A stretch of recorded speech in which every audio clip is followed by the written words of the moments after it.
Rezani SSC yang telah bersama-sama hadir bersama kita pada pagi hari ini, dan juga telah menyempatkan mungkin di hari Jumat. Terima kasih kepada guru telah hadir. Yang kami juga seluruh peserta sosialisasi para ASN Persija Kesehatan yang telah meluangkan waktunya di tengah kesibukan pada pagi hari ini untuk sama-sama mengikuti sosialisasi P4GN, pencegahan pemberantasan penyalahgunaan dan peredaran gelap narkotika, dengan tema teman-teman ASN profesional bebas dari penyalahgunaan narkotika. Kegiatan ini merupakan salah satu bentuk komitmen kita bersama memperkuat integritas aparatur negara serta mewujudkan birokrasi yang bersih dan berdaya saing. Tanpa berlama-lama, kita akan mengikuti pertama dengan sambutan dan arahan dari Bapak Kepala Bagian Umum kepada Mas Aris Sudana, Mas Ibrahim Aris Sudana, waktu dapat menjumpai di siang.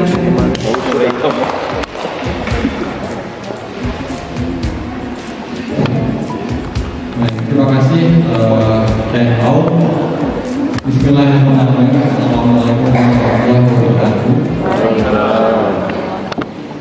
Pak Bambang Fitrianto, Asikom, penyuluh narkoba Alhamdulillah dan sama-sama tidak semuanya.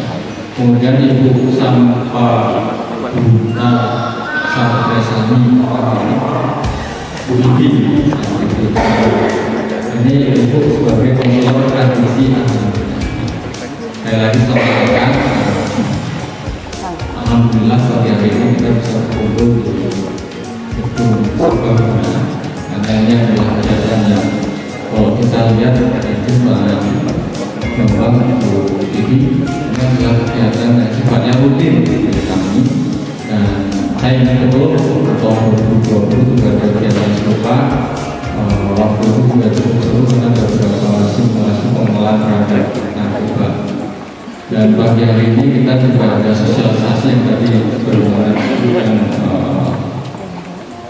tahu bahwa pagi ini kita akan refreshment, termasuk barangkali ada beberapa hal yang sifatnya baru mungkin di perkembangan narkoba, karena saya yakin semakin hari semakin kompleks mungkin permasalahannya, termasuk kalau kita bicara tentang kewajiban kami ya, kaitannya dengan rencana aksi nasional kita. Karena kan kalau dulu kita ada kewajiban, jadi ini akan berat, mungkin kita sama-sama maju melalui kemudian ada yang ternyata di sini ada apa itu penggunaan bisa lebih apa itu dicerahkan ya. Dan ini juga izin Bu Ibi, di sini juga ada beberapa rekan-rekan yang mungkin bergelut di bidang konseling, meskipun berbeda ranahnya, tapi nanti kita bisa sharing. Dan di sini ada asesmen yang mungkin juga zat afektif itu, dan juga nanti kapasitas ASN sebagai agent of change P4GN menitipkan kepada saya untuk memberikan sambutan. Di sini ada kurang lebih 85 pegawai. Samplingnya bukan karena sampling yang terkait narkoba, jadi memang apa itu sesuaikan dengan schedule masing-masing pegawai, karena di akhir tahun ini banyak kegiatan yang harus berjalan. Jadi kami tidak takut, ini juga beberapa pegawai izin mungkin sambil Zoom atau mengerjakan tugasnya karena banyak yang dikejar target. Nanti beri video ya. Jadi semoga kegiatan selama berapa jam, sekitar 2-3 jam ini nanti bisa bermanfaat dan ada unsur yang baru yang bisa kita dapatkan dari wawasan terkait dengan P4GN. Itu saja mungkin yang bisa saya sampaikan mewakili Pak Kapus Pak Riyadi, dan sekali lagi terima kasih sudah ada di sini Pak Bambang Bu Ibi. Nanti semoga ilmunya berguna bagi kami semua. Mohon maaf kalau ada kurang-kurangnya. Selamat pada teman-teman mengikuti sosialisasi sampai siang nanti, dan terima kasih siang kan. Nah ada snack juga kan. Ya, baik. Semoga lancar. Baik, terima kasih. Saya tutup dulu. Assalamualaikum warahmatullahi wabarakatuh. Baik, Dan untuk memulai acara pada pagi hari ini agar semakin berkah, mari kita mulai juga dengan doa bersama dan doa akan dipimpin oleh saudara kita Bapak Oktarian Wirahadi Kusuma SA. Kepadanya disilakan. Assalamualaikum warahmatullahi wabarakatuh. Bapak dan Ibu yang kami hormati dan yang dirahmati Allah Subhanahu wa taala, marilah kita menundukkan kepala dan menenangkan hati, memohon keridhaan, bimbingan dan keberkahan dari Allah Subhanahu wa taala atas kegiatan kita pada pagi hari ini. Doa akan saya pimpin secara Islam. Bagi saudara-saudara yang beragama lain dipersilakan menyesuaikan menurut agama dan kepercayaannya masing-masing. Bismillahirrahmanirrahim. Ya Allah, Tuhan yang Maha Pengasih lagi Maha Penyayang. Pada hari yang penuh berkah ini, kami berkumpul untuk memohon ridho dan pertolongan-Mu. Jadikanlah kami hamba-hamba-Mu yang senantiasa menjauh dari segala bentuk kemungkaran, terutama perbuatan yang merusak jiwa dan akal, seperti penyalahgunaan narkoba. Ya Allah, tanamkanlah dalam diri kami, para aparatur sipil negara, semangat pengabdian yang tulus, kejujuran dan tanggung jawab dalam menjalankan amanah. Bimbing kami agar menjadi teladan dalam kebaikan, serta berperan aktif dalam mencegah dan memberantas penyalahgunaan narkoba di lingkungan kerja dan masyarakat. Ya Allah, lindungilah bangsa dan negara kami dari segala bentuk kejahatan, dari peredaran gelap narkoba yang merusak generasi penerus kami. Berikanlah kekuatan kepada para pemimpin, penegak hukum dan seluruh elemen masyarakat untuk bersatu padu dalam menjaga negeri ini dari bahaya narkoba. Ya Allah yang Maha Mengampuni, ampunilah dosa-dosa kami, dosa kedua orang tua kami, dan dosa para pemimpin kami yang amanah.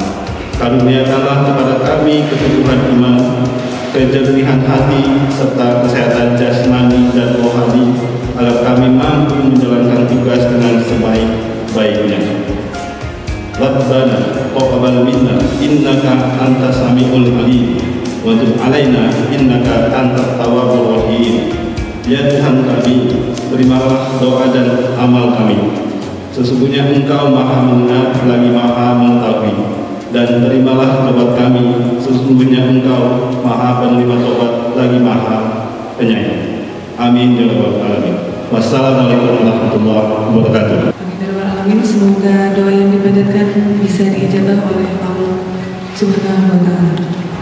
Baik, Bapak dan Ibu, kita akan memasuki sesi utama, yaitu adalah pemaparan dan sosialisasi terkait dengan membangun ASN profesional bebas dari penyalahgunaan narkoba sebagai bagian dari sosialisasi P4DE. Namun sebelumnya mohon izin karena nanti akan ada sesi interaktif dan kelompok, saya akan membantu sedikit narasumber untuk membagi kelompok. Caranya, Bapak dan Ibu, kita akan mulai dari saya berhitung 1 sampai 7 ya, kemudian nanti diulang dari angka 1 lagi. Dimulai dari saya dan dilanjutkan kepada Bu Widya ya. Saya 1, 2, 3, 4, 5, 6, 7. Baik, sudah ya. Nanti harapannya ketika sudah di sesinya oleh Ibu dan Bapak narasumber, karena akan panel nanti diskusinya, ketika sudah disarankan untuk berbagi kelompok, silakan mengikuti kelompoknya masing-masing sesuai dengan angka yang tadi kita sudah sepakati bersama. Dan mohon izin kepada rekan-rekan, saya menyampaikan dulu, mengenalkan narasumber yang hari ini akan bersamai kita dalam sosialisasi. Yang pertama ada Ibu Sampah Rita Syafrezani SPC. Berikan aplaus dulu buat beliau. Beliau adalah Konselor Adiksi Ahli Muda dari Desember 2023 sampai dengan sekarang, yang sebelumnya menjabat sebagai analis rehabilitasi masalah sosial, juga sebagai psikologi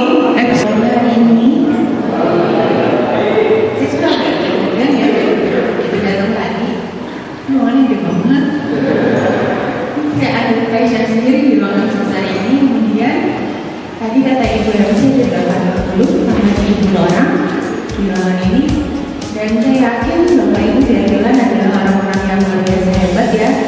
Mudah-mudahan hari ini saya tidak menggarami lautan. Kemudian tadi saya juga dengar ini bukan kali pertama Bapak Ibu mendapatkan sosialisasi tentang KKN. Dan kali ini ada sedikit hal baru yang bisa Bapak Ibu dapat dari sesi ini. Oke, sebelumnya saya mau perkenalkan diri dulu. Nama saya Sampurna Sani. Saya biasa dipanggil Livi. Agak susah memanggil nama panjang saya. Tapi alhamdulillah hari ini di ruangan ini saya punya teman yang masih ingat nama panjang saya dan tadi tiba-tiba mengirimkan message. Kami berdua sebetulnya akan training di Jatinangor dan saya sama Pak Bambang juga akan training di Jatinangor karena kami alumni Jatinangor. Terima kasih sudah mengundang kami hari ini. Bahagia sekali kamu bisa membantu Jatinangor.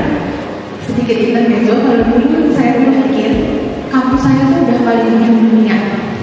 Udah paling ujung. Jangan bayangin ada jatuh, jangan bayangin tempat makan, jangan. Kami dulu kalau mau main harus beradu. Gak kebayang bakal ada kumpulan semudah ini pada saat saya kuliah dulu. Jadi jangan tanya apa ya kuliah ini kan. Di ruangan ini saya mau acknowledge teman saya. Sebetulnya ada teman saya, ada yang lagi lebih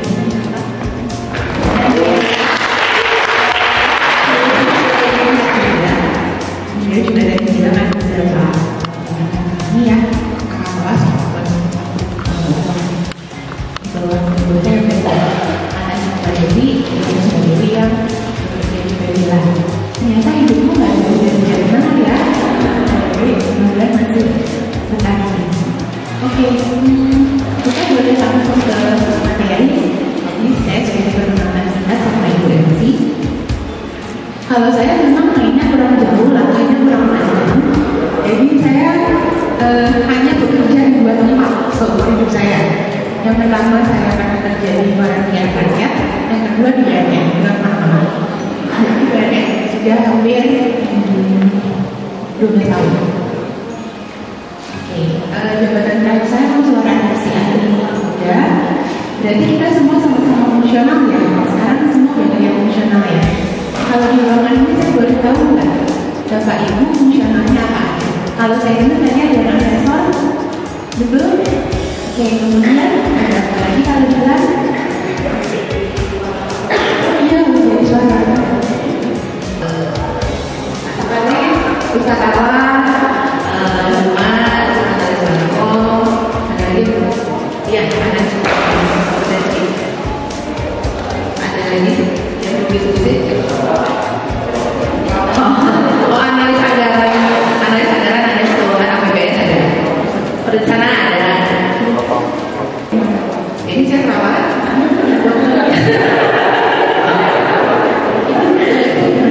Saya di pelayanan kesehatan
mencoba berhenti merokok? Ada yang pernah mencoba berhenti?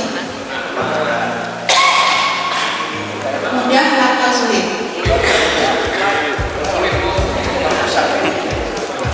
Ada yang sulit?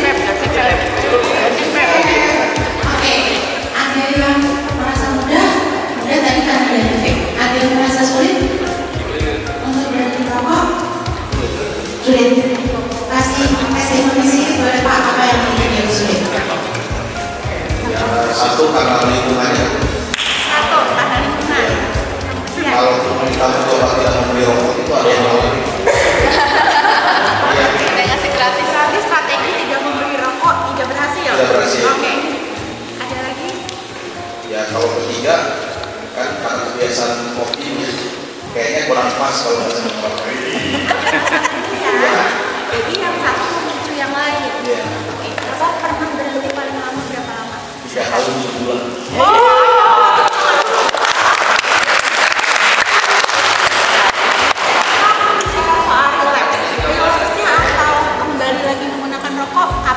Pulang ke sini. Oke, 3 tahun 7 bulan dan rokok balik ke sini. Berarti bertahun berapa Bapak merokok lagi? 2022. Sama dari jalan dan 3 tahun ya. Oke, ada resolusi baru untuk rokok? Cuma paling menurunkan ada pembelian. Menurunkan ada pembelian, meningkatkan ada permintaan. Ada orang yang terus itu ya. Akhirnya kita berubah. Mereknya. Oke, jadi 17-an dan berapa lagi? Harga rokok meningkat. Iya. Jadi Saya ngerubah. pikir untuk merubah pola penggunaan rokok. Ini kenapa tadi saya bilang PR-nya analisis kebijakan.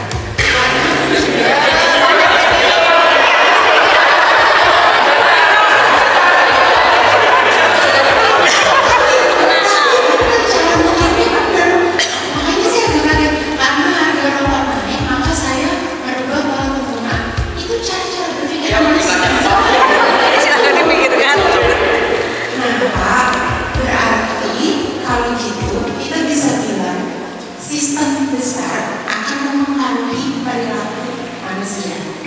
Nah itu kenapa tadi saya bilang kalau misalnya mau diterapkan bebas rokok misalnya gitu ya, atau bebas rokok dari jam berapa ke jam berapa untuk peserta pelatihan, kita mulai di level kebijakan karena kebijakan akan mempengaruhi pola perilaku kita. Tapi ada masalah lain.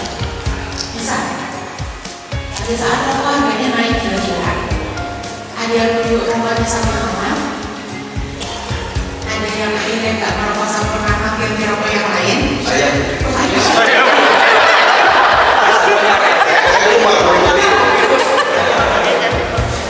akhirnya ganti karena tapi ini masuk lagi ke konsep adiksi. Kalau pakai logikanya orang yang tidak adiksi pokoknya mahal yang udah berhenti. Oke.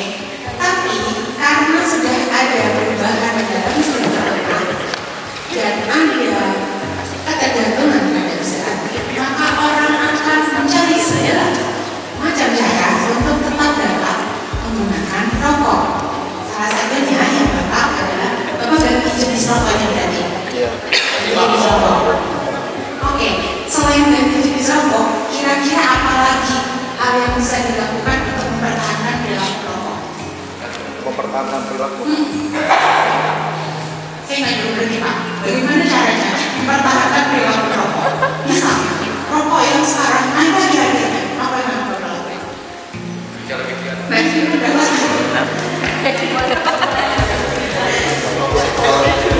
Kalau yang sekarang sih masih normatif gitu.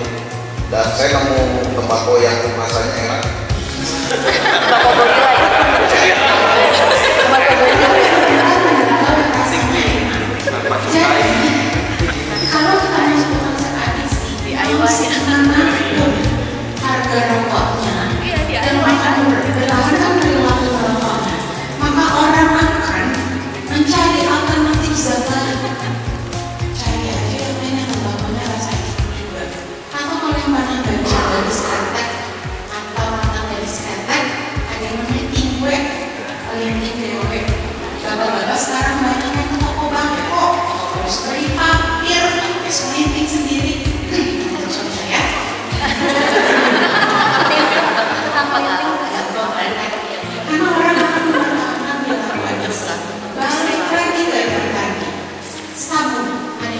sabu berapa?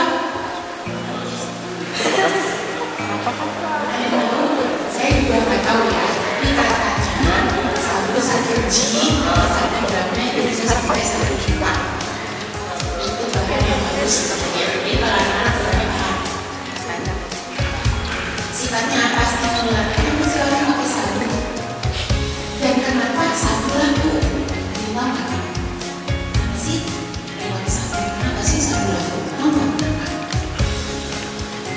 Ada yang pernah ngalamin apa tahu zaman heroin atau tahu? Yang disuntik-suntik tahu? Iya, ini kalau nggak tahu heroin pada muda-muda banget nih kayaknya. Ada 2000. Emang banyak banget.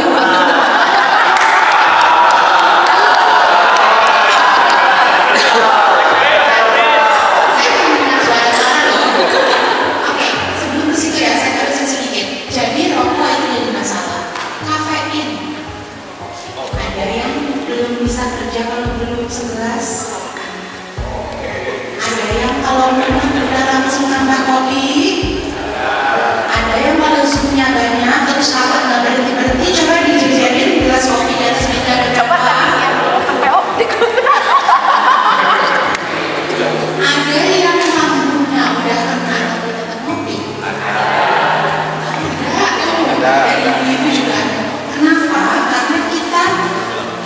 Karena kita craving atau menginginkan efek yang kita inginkan dari kopi. Sama kayak bapak-bapak kalau lagi pasangannya kan rokok dan kopi. Terus minum dianya gitu ya, keluar dulu sebentar, terus ngopi dan rokok. Tiba-tiba dunia terang benderang dan kita bisa mengerjakan aja. Nah itu kenapa sih? Ngapain sih Bevin cerita-cerita gitu? Saya sebetulnya pengen membawa bapak ibu ke alam yang baru. Kalau ada yang terdengar rokok, kalau ada yang merasa bahwa kopi sebegitu membantunya gitu ya untuk kita function. Tadi saya bilang, ambil zoom dulu ya. Bapak ibu setelah COVID, tahu kan bagaimana kita disiksa di jam 9 yang sama, satu zoom ini, kuping kita kurang buat kayaknya kuping kita bisa tempat. Kemudian kita harus mungkin konsentrasi, harus dengerin ini, harus dengerin itu, yang ini belum selesai, harus sudah selesai sore ini pekerjaan yang lain. Nah, Bapak Ibu bilang, saya titip ya, strategi kebijakan Alberta ASN. Mohon bisa mengeluarkan suara-suara tentang ASN ini. Kita adalah ASN bukan rokok. Kita harus fokus mencatatkan menjadi banyak hal. Bersuaralah lebih kencang, menempatkan. Kenapa sih kita kaget? Terus kenapa saya bahas ini? Karena ini kita akan masuk ke dalam mental health. Pekerjaan yang selesai. Gak punya jeda. Multitasking. Ini pada pernah bilang, pernah baca. Multitasking is killing you slowly. Kita merasa hebat melakukan sesuatu hal, melakukan beberapa hal dalam satu waktu. Tapi ternyata itu menggerus kita. Siapa yang merasa 5 hari dalam seminggu kurang? Siapa yang bulan Oktober menyalakan nasi berantakan? Siapa yang bulan Desember belum selesai cuma ini 365 hari saya dapat enggak? Terus kenapa gue dibahas ini? Balik lagi. Masalah hidup, pressure, hal-hal yang dituntut kita untuk bisa, karena kita nggak bisa, nggak mampu. Bukan karena kita kurang pintar, bukan karena kita kurang rajin, karena tuntutannya bisa semakin irasional. Sesuatu yang di ruangan ini tapi di ruangan ini dulu ya. Nanti nggak ada yang masukin cek ini mas ya. Oke. Kenapa orang akhirnya ada yang dimasukin di sini? Makanya kenapa sesuatu itu laku?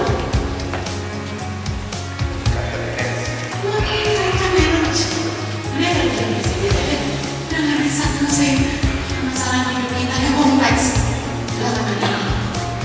Ini itu banyak yang jadi saya ngomong, maaf ya, ibu ya, aduh di rumah belum selesai, aduh kerjaan di kantor, aduh ini nanti anak aku gimana ini malam-malam belum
buatnya boleh di sini, tiga di sini. Pakai tengah-tengah ya. Pakai tengah-tengah, lalu yang 5, 6, dan 7. Boleh.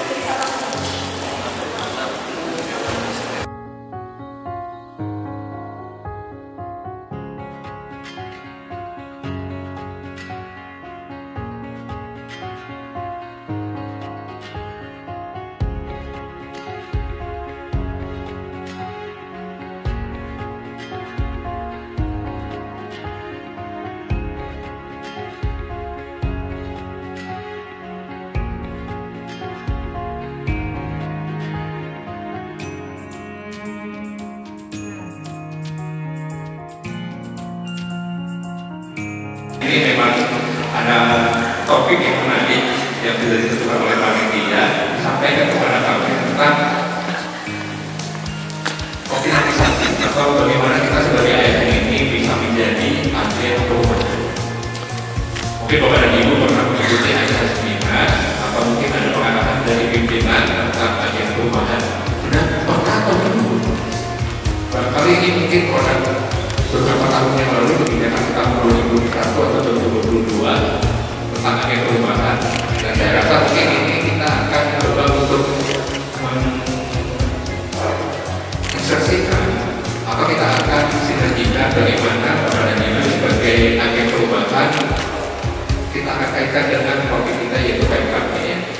Nah, peran ASN sebagai agen perubahan dalam PMKM tadi sudah disinggung tentang pengertian dasar dari NAFULA itu seperti apa atau narkotika itu seperti apa.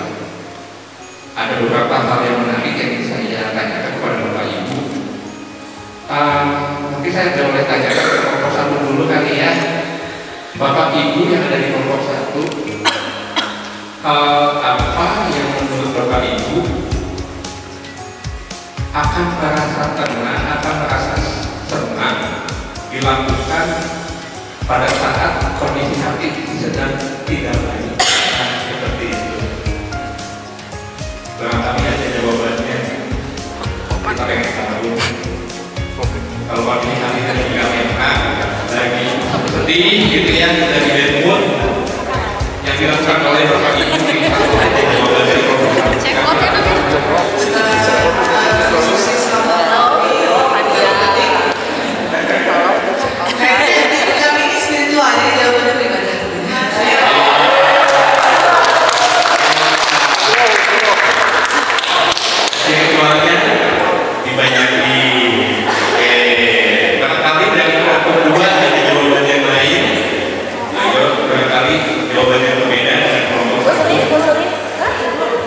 tidur. Jadi ya pasannya enak nih. Jadi solusinya adalah tidur. Gak bisa tidur. Kalau di kelompok 3 katanya justru kalau sebenarnya enak dipaksa itu malah nggak bisa ya. Yang ada malah misalnya gitu ya kalau bisa. Nggak apa-apa. Kita ada di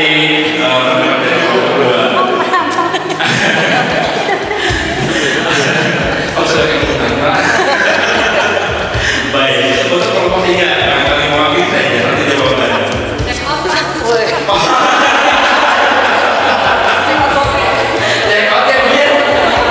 Iya, lupa. Tapi ini kan dalam 10 bulan dulu. Wah, ini berarti kalau bayar waktu udah lupa. Kandang kuning, kandang hijau, mumpung manggamu. Oke, terima kasih. Mungkin suasana nanti akan lebih baik kalau kita bisa belajar ya. Berikutnya dari kelompok 4 akan kasih mewakili saja. Bapak ya.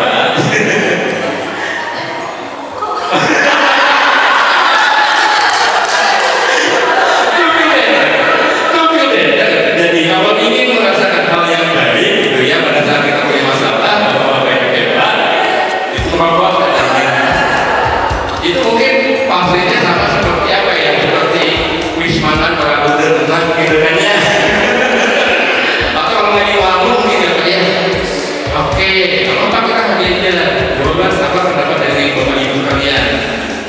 berikutnya nih kelompok 5 mewakili saja. Curhat.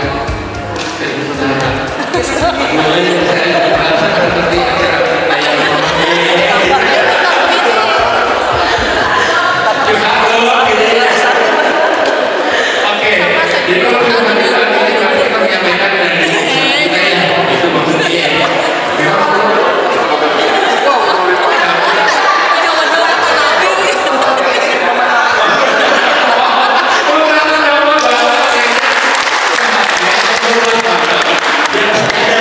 Tapi bawa batal sama. Jadi apa maksudnya?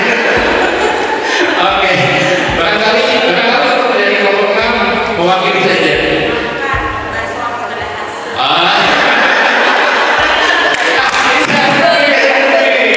Setuju saya. Kalau berani juga deh sepakat. Bakso, amis,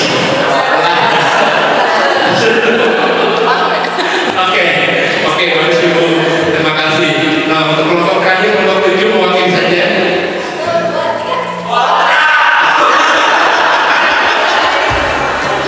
Kalau Ibu buat kapten, masa nggak ibu-ibu?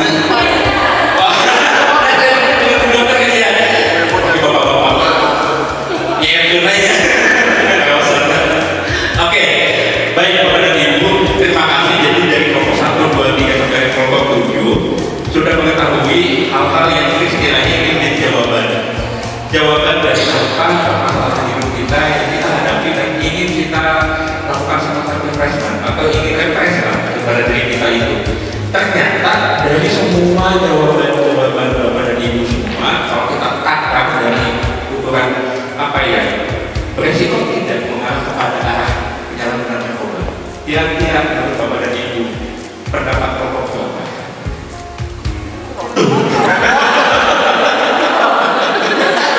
Oke.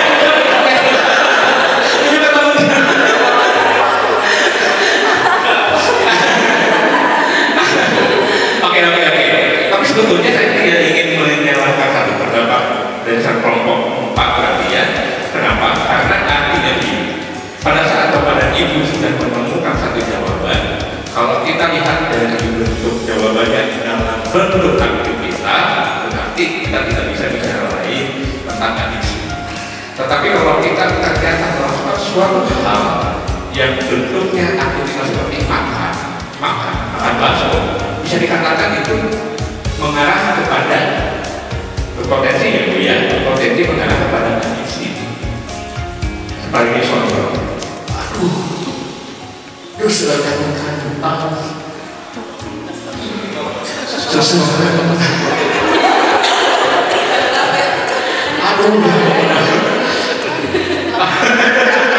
Kayak makan ibu-ibu tadi ibu kita.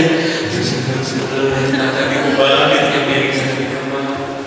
Pakaian kotor mau dicuci dan sebagainya. Ada soal.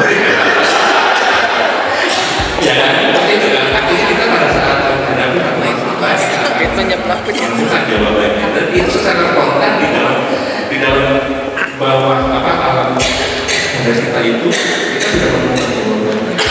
Begitupun dengan para penyelenggara. Jadi kalau kita bicara adiksi, bisa saya katakan ibu sudah kecanduan bakso. Betul. Misalnya kalau bapak, bapak ibu yang mungkin misalnya. Nah, jawabannya begitulah yang dari tolak ukur bapak dan ibu ketika menghadapi satu permasalahan bapak dan ibu menemukan jawabannya. Tetapi kami paham betul bahwa bapak dan ibu memilih satu jawaban itu ada konsekuensi yang penuh dia pasti ada. Karena seperti kelompok tadi tempat situ saya menyimak juga kalau kelompok itu kan kayaknya mencoba berhenti tapi susah. Akhirnya dia lakukan eksekusi karena pokoknya itu bisa ditembak bakal akan berubah berarti jadi papek seperti itu. Papek itu apa sebenarnya? Pokoknya kayaknya itu kan artinya kita mengalihkan dari satu hal yang pernah kita lakukan dari rutinitas kita menjadi hal lain yang sifatnya baru dan mungkin itu bisa kita alami. Bapak dan Ibu, mungkin kita akan bicara tentang perantingan dulu sebagai masyarakat karena ASN 409 negara kita terlihat dengan banyak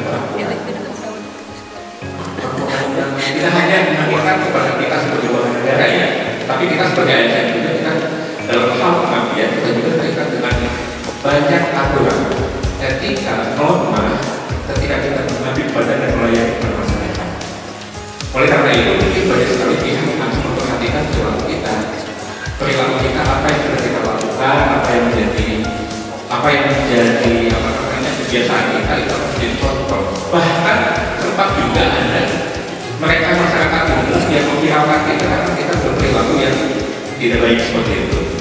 Oh, bapak ini dinasnya di kementerian ini, menunjukkan jabatan kita, profesi kita kepada masyarakat agar kita bisa menunjukkan attitude yang baik kepada masyarakat. Jangan jauh-jauh kepada masyarakat, kepada keluarga kita.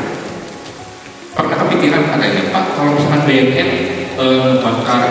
membakar ganja pada saat pemusnahan barang bukti, itu asapnya terhisap dong.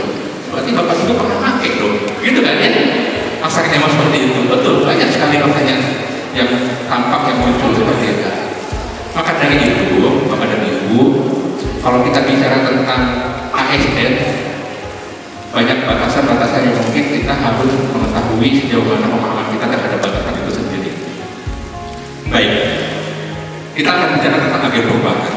Saya mengambil dari peraturan Menteri Dalam Negeri, saya lupa beberapa, tetapi penjelasannya adalah ada dua poin penting atau kata kunci yang menjadi yang menjadi tolak ukur ASN itu profesi yang memang harus menjaga integritasnya. Lalu yang kedua adalah harus memiliki kinerja yang tinggi. Karena sebagai ASN maka dia pun akan ditunjuk sebagai agen perubahan. Maka dari itu saya persilakan kepada masing-masing kelompok silakan untuk berdiskusi. Kali pertama secara spontan yang Anda pikirkan arti dari integritas dan juga kinerja yang tinggi. Silakan, boleh didiskusikan dengan Bapak Ibu sekalian di kelompok masing-masing. Tolong dituliskan, kita akan kasih waktu 2 menit. Slide berikutnya, Bilkis, boleh? Slide berikutnya, di-break aja.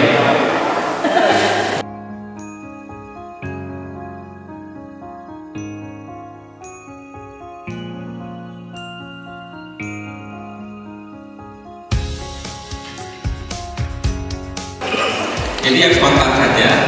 Yang kali pertama Bapak Ibu terpikirkan tentang integritas dan kinerja yang tinggi itu maksudnya seperti apa? Spontan saja.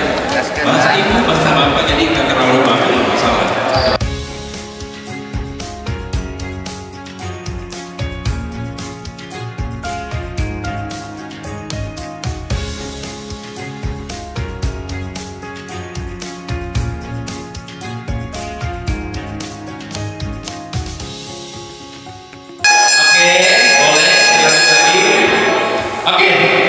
Pertanyaan yang pertama tadi adalah apa kali pertama Bapak dan Ibu yang terpikirkan secara instan, secara spontan dari makna integritas dan kinerja yang tinggi. Katanya agen perubahan itu adalah individu yang memang harus memiliki kemampuan integritasnya dan memiliki kinerja yang tinggi. Oke ya, sudah semua ya. Oke, secara acak saya akan menunjuk kelompok, mungkin 3 kelompok saja untuk menyampaikan pandangan dan jawabannya.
kerja tinggi bagi kami itu adalah kerja tips.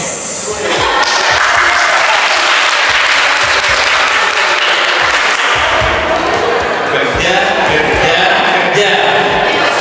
tipes. Kalau nggak tipes sakit kuning kan. Kamu pernah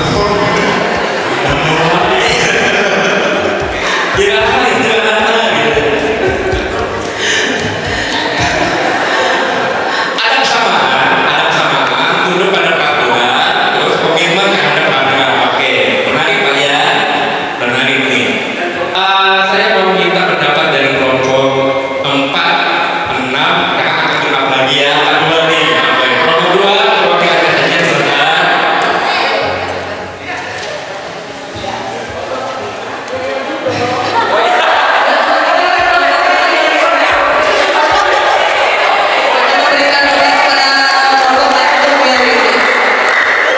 Khususnya yang dari kelompok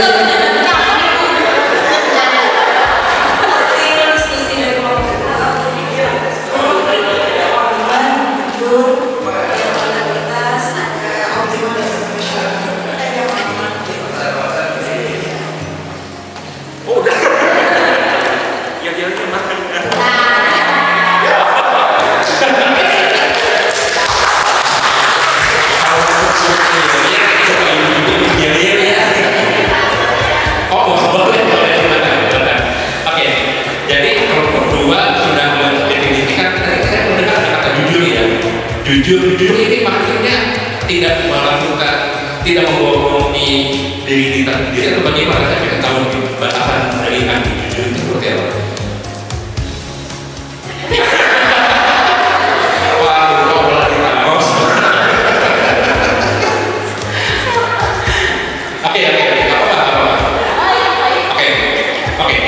Saya akan menyimpulkan dari 3 jawaban atau 3 pendapat dari 3 kelompok ini yang kami sampaikan pendapatnya.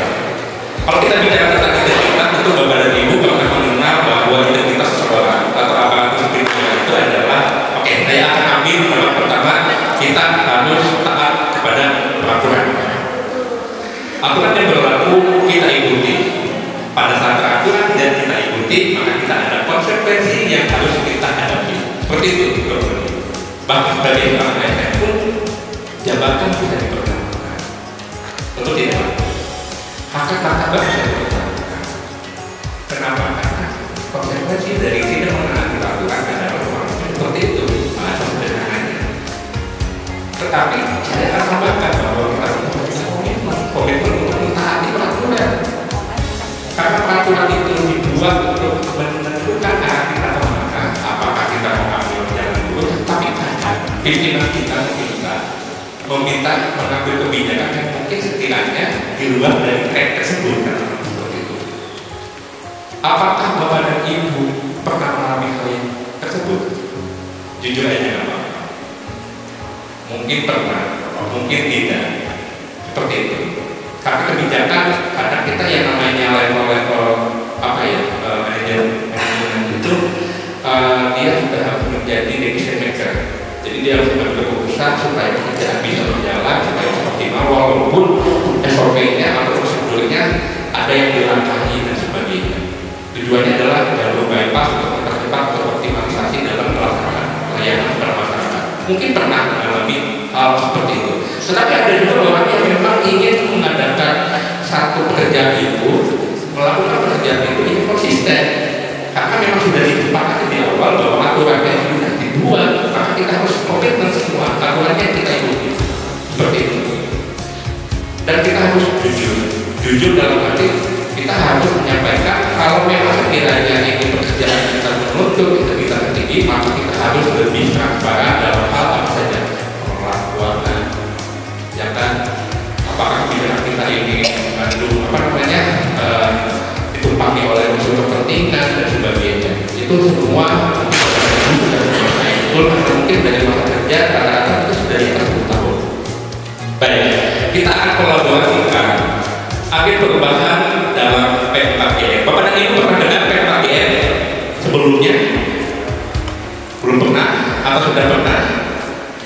Oke.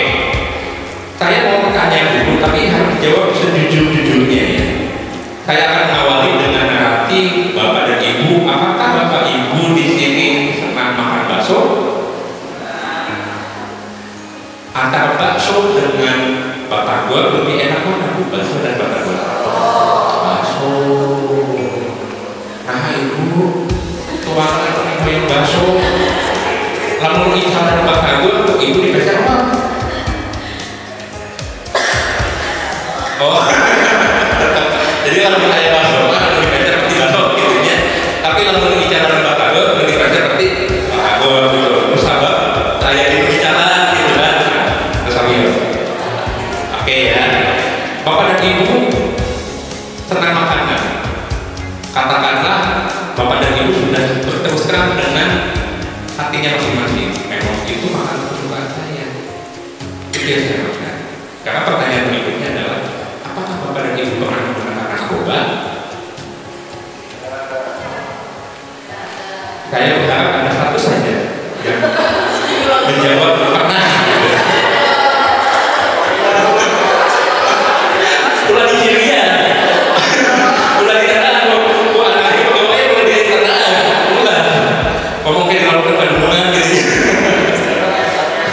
Saya berharap ada satu saja, satu yang menjawab. Saya pernah.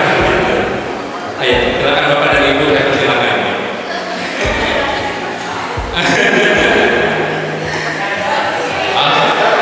Bisa iya, oh silakan pak.